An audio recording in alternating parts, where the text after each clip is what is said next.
Hello friends, ये हमारे patient हैं जिनको नाभि की समस्या आई है। इनकी नाभि चेक करते हैं। देखिए, पहले धागा लेते हैं, इसको हम नाभि पे रखते हैं, फिर पहले निप्पल पे ले आते हैं, फिर दूसरे निप्पल पे ले आते हैं। देखिए दोनों में कितना डिफरेंस है। आइए इसे हम सेट करते हैं।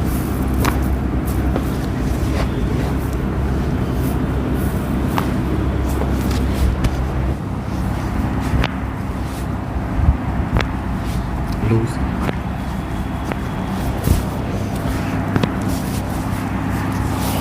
कमर ढीला, पेट आराम से ढीला।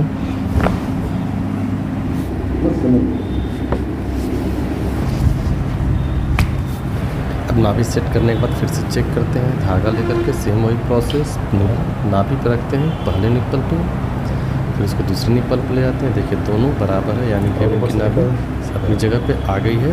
थैंक यू, धन्यवाद।